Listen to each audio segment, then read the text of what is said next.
Hi everybody, today is Tuesday, August 21st, and I have a thought I wanted to share with you. So you probably don't know that about me, but for the longest time, I've been thinking that I would create a video series that would be very well structured, very professional, and because of all of the criteria I created for myself, I just never really made the time for it. So my friends are just laughing at me because I am Miss Anti-Procrastination, and yet there's still pretty much nothing on my YouTube channel, so they're giving me a hard time. And today I realized that I don't need to wait until I do something that would meet my standards. What matters really is, would you see some value in something different? So today, what I'm proposing to you guys is, what if I gave myself a 2-week challenge where at the end of every workday, I just turn on my webcam and I give you some breakthroughs, some ideas, some insights from the coaching calls that I've had recently, not necessarily on the day of, because the last thing I'd like is to see clients feel like I'm speaking about them, and that's definitely not my intention here. But the bottom line would be, when something comes up again and again and again, and I know that there's going to be dozens, hundreds, or thousands of people who can relate, at the end of my workday, I can turn on my webcam for 10-15 minutes, share some thoughts with you. So there's going to be no script, which is probably going to be more fun to watch because it's more authentic. But it also means sometimes it may sound like random ramblings. So I'm going to try today. I'm going to tell you what's on my mind today. I'm going to do something every day for the next 2 weeks. And what I would love is for you guys to put something in the comments, give me some feedback. If you're seeing any kind of value, if it's the right message at the right time, if it's giving you inspiration, let me know. It's going to motivate me to step up my game and then to do it better and actually put some effort into this, because right now commitment level very, very low. So I just need to check with you guys if that's helpful. All right. So as I said, today is August 21st. What does it mean for you guys? It's the beginning of the academic year for many of you. So what do I hear from my clients? Busy, busy, busy, busy. Everybody's back from vacation. The calm and serenity they had is pretty much gone. And now there's pressure, urgency, issues with students and faculty and staff, and they're back to their normal madness.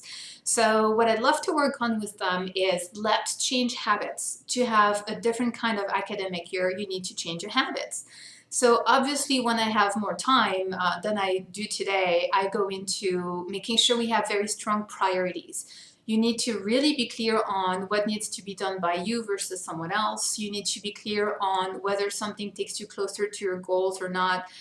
When you're having difficulty saying no to something, it's important to look at the emotional reason for it, because sometimes it's actually you holding yourself back. I mean, there's a lot of things. But today I want to keep it light, keep it simple. So I'm going to talk to you about the 3-week illusion. And I bet you've never heard of it, because I made it up. It's really not something you'll hear in the coaching world, executive coaching or life coaching or whatever. It's just my own smart-ass, not so mature, I guess, assessment of what I see happen with so many of my clients. And not just my clients, but even everybody I used to work with in my 10 plus, something like 13, 14 years with the California community colleges. So what I call the 3-week illusion is something like that. Let me know if you can relate. Somebody calls you and they ask something of you. And in this moment, you would like to say yes. You want to be helpful to that person, or you want to be accessible. There's something within you that makes you feel like you'd like to say yes. So you open your calendar and what do you see? This week is full. It is, in fact, so full that you wonder if you'll have time to take any breaks. Maybe you need to limit your water intake. You won't have time to go to the bathroom. This week is just crazy. So can you do it this week? No, clearly there's just no time. You're already overbooked. So you look at next week. And what happens next week? It's not as bad. There's a little bit of time, but you know you'll be needing to catch up. There's more things to finish, so you're very hesitant to commit. So you look at the 3rd week. And when you get to your 3 weeks, what do you see?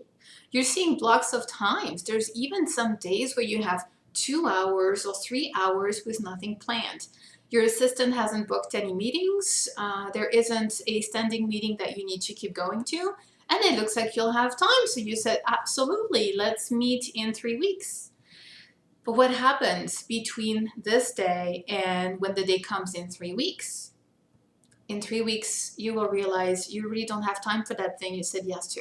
If you said yes to something that was not urgent, not important, not critical, something that's not in alignment with your goals, and you only said yes to be nice, the day that this person is going to show up in your office, you're going to be either resentful that they're taking your time, or you're going to beat yourself up for allowing it, and you will be very much tempted to cancel.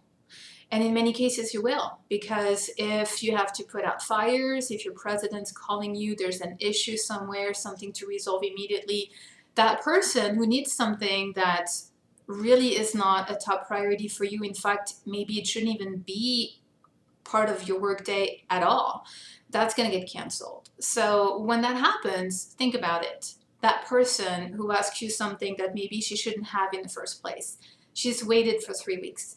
Whatever she needs, that's been put on hold. So she didn't go to someone else. She didn't look at an alternative, and now she needs you, and now you're letting her down. So you see how your desire to be generous and caring and accessible and helpful and all this is actually causing somebody to have to stall for 3 weeks only to be let down.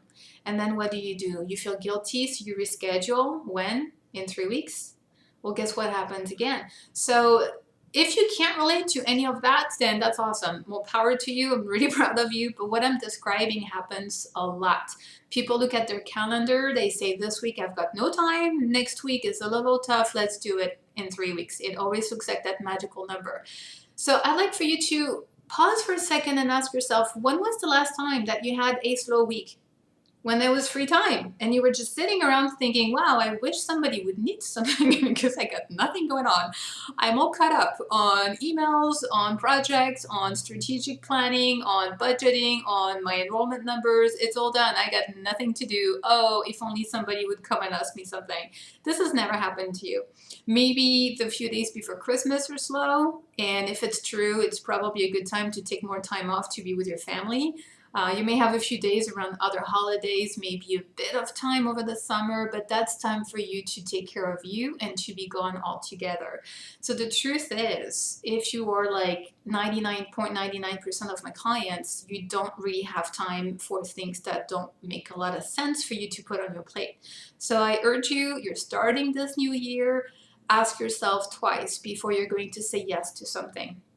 And I know a lot of people have a hard time saying no because of the emotional meaning they're attaching to it or what it means about them. But they're forgetting to look at the big picture, which is that as a servant leader, you need to invest your time where it counts, where it matters, and when it's really in alignment with your goals and in alignment with your values. And that's how you're going to truly be of service. And if you are overworked, overwhelmed, stressed out, having to cancel on people, not being able to meet all your deadlines, you're not doing the best that you could. So you've got to start somewhere. Before we add to your schedule, before we add responsibilities, before we add daily success habits, start by cutting.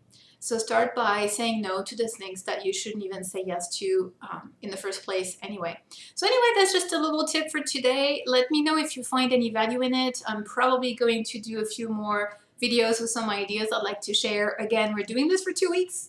In 2 weeks, you'll be the judge. Either you tell me, yes, it's helpful, and I'll keep doing it, and then I'll improve it, I'll step up my game. If nobody cares, I'm just going to enjoy my evenings like I have every evening for the last few years that I didn't bother doing videos, only because I don't really have to. So I look forward to hearing from you. Put something in the comments, and I wish you a really good evening. Take care. Bye.